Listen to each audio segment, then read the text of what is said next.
हंगामा किया गया। बीजेपी कार्यकर्ता और हिंदू संगठन के लोगों ने यह हंगामा किया है। निगम परिसर में पुतला फूंका गया। पुतला दहन के बाद उप मेयर नाजिया हसन के कार्यालय पहुंचकर हंगामा किया गया, जिसकी तस्वीरें आप भी देख रहे हैं। प्रदर्शनकारियों ने दरवाजे पर तोड़फोड़ की, पुतला दहन किया गया। नाजिया हसन से माफी मांगने की मांग की जा रही है। बता दें कि नाजिया हसन ने सोशल मीडिया पर आरएसएस की तुलना पाकिस्तान से की थी और इसी को लेकर जमकर बवाल मचा हुआ है। विपिन कुमार दास इस वक्त ज्यादा जानकारी के साथ फोन लाइन पर जुड़ चुके हैं। विपिन, नाजिया हसन ने ऐसा क्या बयान दिया जिसके बाद इतना बवाल मचा हुआ है?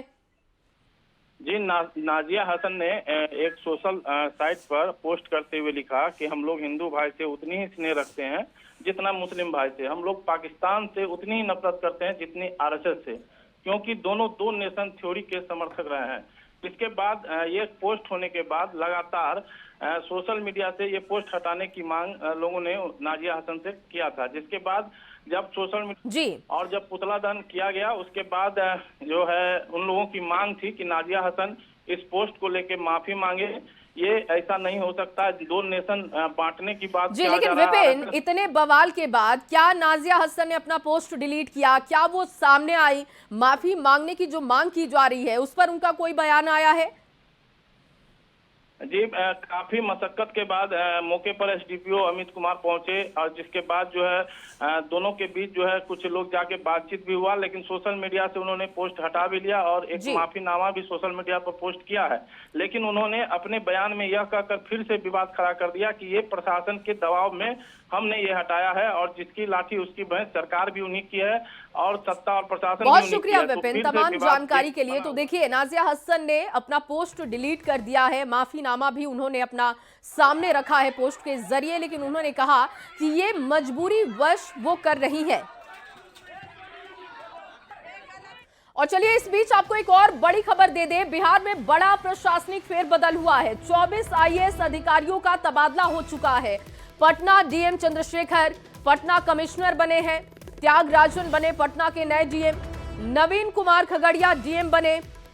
कौशल कुमार दरभंगा के डीएम बनाए गए। आनंद शर्मा मधुबनी के डीएम बने हैं। ये देखिए तमाम अहम नाम आपको बता रहे हैं जिनका ट्रांसफर किया गया है, तबादला जिनका हुआ है। जमुई के डीएम बने हैं, नवीन किए गए हैं। तो ये अहम तबादले कुछ हुए हैं चुनाव से पहले और ये 24 आईएएस अधिकारियों के तबादले जिसकी जानकारी हम आपको दे रहे हैं, इसकी लिस्ट जारी की जा चुकी है। कई अहम नाम इसमें शामिल हैं।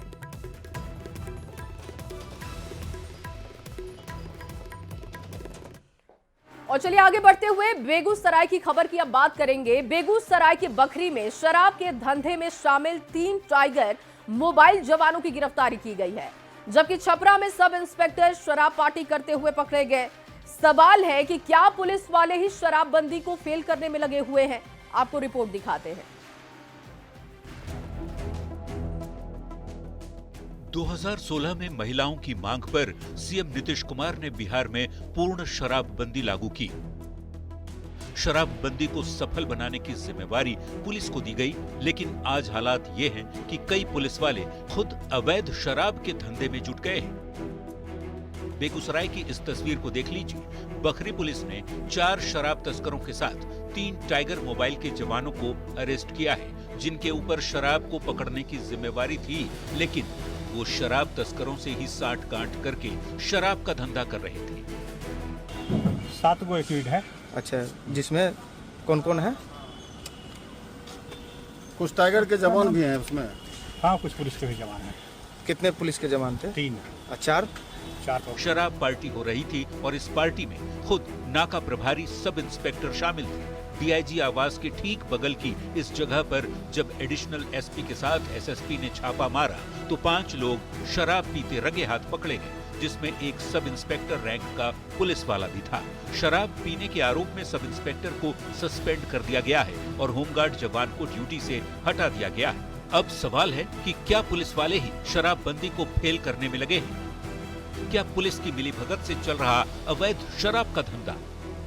पुलिस वाले शराब बेचेंगे तो कैसे सफल होगी शराबबंदी?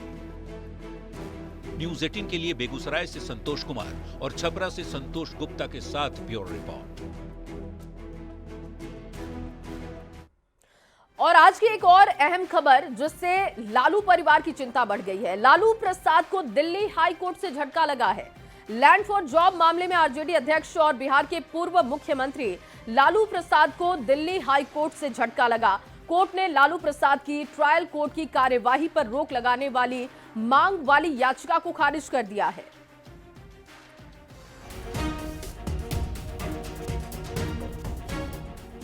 लैंड फॉर जॉब मामले में आरजेडी अध्यक्ष लालू प्रसाद की मुश्किलें कम होने का नाम नहीं ले रही। लालू प्रसाद को दिल्ली हाई कोर्ट से झटका लगा है। कोर्ट ने लालू प्रसाद की याचिका खारिज कर दी है और एफआईआर और चार्जशीट को रद्द करने की मांग की थी। साथ ही ट्रायल कोर्ट के आदेश को भी रद्द करने की डिमांड की गई थी। लालू प्रसाद के वकील कपिल सिब्बल ने कोर्ट में दलील देते हुए कहा कि केंद्रीय जांच एजेंसी सीबीआई ने बिना आवश्यक मंजूरी के ही जांच जारी रखा है, जबकि कानून कहता है कि बिना पूर्व अनुमति के जांच शुरू नहीं की जा सकती। कपिल सिब्बल ने बताया कि क्लोजर रिपोर्ट दाखिल होने के बाद सीबीआई की तरफ से साल 2020 में सीबीआई ने कपिल सिब्बल की दलील का विरोध किया था। सीबीआई की तरफ से अदालत को बताया गया कि लालू प्रसाद के वकील यहां जिस मुद्दे को उठा रहे हैं वह अभी सुप्रीम कोर्ट में पेंडिंग है। इस मुद्दे को सुप्रीम कोर्ट के 3 जजों की बेंच सुनवाई करेगी। जस्टिस रविंद्र डुडेजा की बेंच ने दोनों पक्षों की दलीलों को सुना। कपिल सिब्बल की दलील के बाद भी कोर्ट ने लालू यादव को राहत नहीं दी। अब इस मामले में अगली सुनवाई 12 अगस्त को होगी।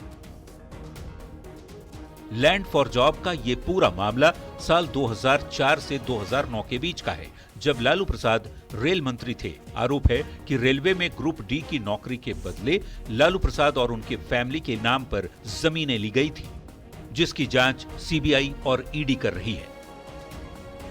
न्यूज 18 के लिए दिल्ली से संवाददाता शंकर आनंद की रिपोर्ट। और अब सवाल कि नीतीश का मुकाबला राहुल कास्ट कार्ड से कर पाएंगे क्या, क्योंकि चुनावी साल है और चुनावी वोट दिखाते हैं।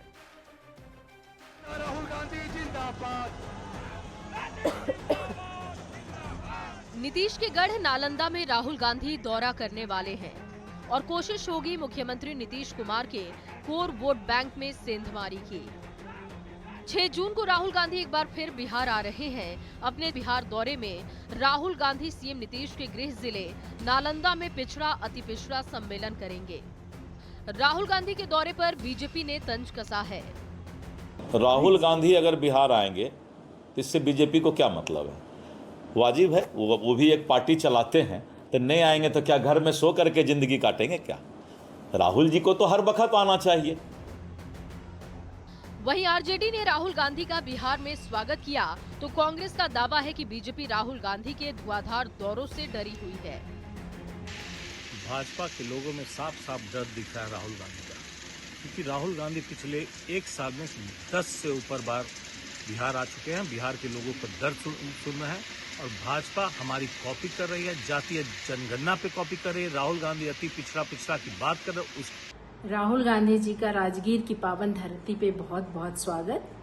वो खुशी की बात है कि वो बिहार आ रहे हैं और बिहार आ रहे हैं तो वो देखें कि नीतीश कुमार जी बिहार की क्या बदहाली करके इन 20 सालों में रखे। नीतीश कुमार के गृह जिले में उनके कोर वोट बैंक में सेंधमारी की कोशिश से उनकी पार्टी को कोई चिंता नहीं है। नीतीश जी का गृह जिला है तो नेचुरली सब लीडर चाहते हैं हम अपनी जाके अपनी बात को वहाँ पर कहें, कोई फर्क पड़ना थोड़ी है कोई। राहुल गांधी बिहार दौरा कर रहे हैं, जो न सिर्फ कांग्रेस बल्कि महागठबंधन के लिए भी काफी अहम है।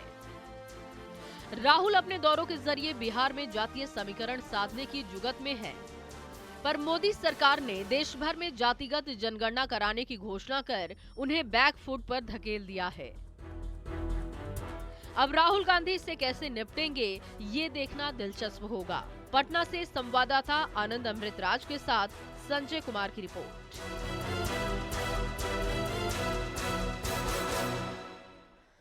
और अब बात गिरिराज सिंह के बयान की करेंगे। केंद्रीय कपड़ा मंत्री गिरिराज सिंह ने एक बार फिर से विपक्ष को लेकर जोरदार प्रहार किया। उन्होंने कहा कि कुछ लोग टुकड़े टुकड़े गैंग के साथ घूमते हैं, ऑपरेशन सिंदूर पर जवाब मांगते हैं। ऐसे लोगों की सोच पाकिस्तानी है। अब गिरिराज सिंह के इस बयान पर किस तरीके से बवाल मचा हुआ है, इस रिपोर्ट में आपको दिखाते हैं। टुकड़े टुकड़े गैंग के सदस्य हैं जो अभी भी पाकिस्तान की भाषा बोल रहे हैं। बीजेपी के फायर ब्रांड नेता गिरिराज सिंह अपने तीखे बयानों के कारण गिरिराज सिंह अक्सर चर्चा में रहते हैं। एक बार फिर गिरिराज सिंह ने ऑपरेशन सिंदूर पर सवाल उठाने वालों पर जोरदार वार किया। उन्होंने कहा कि जो लोग ऑपरेशन सिंदूर का सबूत मांग रहे हैं उनकी सोच पाकिस्तान की भाषा बोल रहे हैं, सबूत मांग रहे हैं। मांगना है तो चले जाएं, पाकिस्तान के प्रधानमंत्री से सबूत दे देगा। गिरिराज सिंह का यह बयान आते ही सियासी बवाल मच गया। सहयोगियों ने बयान का समर्थन किया तो विरोधी भाषा की मर्यादा पर सवाल उठाने लगे। सच बताइए ना, आखिर जो पहलगाम में हमला हुआ, क्या वो चारों आतंकवादी मारे गए? नफरत की भाषा, नफरत की बोली, और कहीं ना कहीं जिस तरह की भाषा आपने कहा है एक पार्टी के संबंध में, ये कहीं से उचित नहीं है। मजबूती से भारतीय सेना और प्रधानमंत्री मोदी के साथ खड़ा है। कांग्रेस पार्टी द्वारा कितने फाइटर प्लेन गिरे इसका हिसाब बताइए। भारत के प्रधानमंत्री को सिंदूर का सौदागर कहना और भारत के विदेश मंत्री को मुखबिर कहना, ये सारे आचरण पूरी तरह राष्ट्र विरोधी प्रतीत होते हैं। ये दुर्भाग्यपूर्ण ही नहीं, शर्मनाक भी है। कांग्रेस और उसके जैसे विचारधारा के लोग शहीदों की कुर्बानी पर सवाल खड़ा करते हैं, सेना के शौर्य पर सबूत मांगते हैं और परोक्ष रूप से दुश्मन का हौसला बढ़ाते हैं। भारत की सेना पर सवाल उठाने वालों से मैं सिर्फ इतना कहूंगा, अगर सबूत ही चाहिए तो सरहद पार चले जाइए, शायद वहां तालियां भी मिलेंगी। गिरिराज सिंह के बयान पर बिहार की सियासत गर्म है और बवाली बयानों का सिलसिला चुनावी साल में आगे भी माहौल को गर्माते रहेगा। बेगूसराय से संवाददाता संतोष कुमार के साथ पटना से आनंद अमृतराज की रिपोर्ट। करोड़ रुपए की लागत से 200 बेड वाले राजकीय तिब्बी चिकित्सा महाविद्यालय और अस्पताल का शिलान्यास किया। सीएम ने अधिकारियों को समय पर भवन निर्माण का काम पूरा करने के भी निर्देश दिए।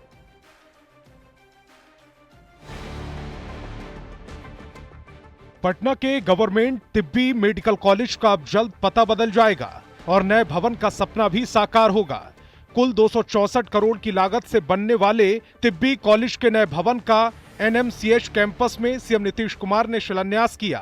सीएम ने अधिकारियों को समय पर भवन निर्माण का लक्ष्य पूरा करने के निर्देश दिए। शिलान्यास कार्यक्रम में स्वास्थ्य मंत्री मंगल पांडे ने विधि विधान के साथ पूजा अर्चना की। 2 साल में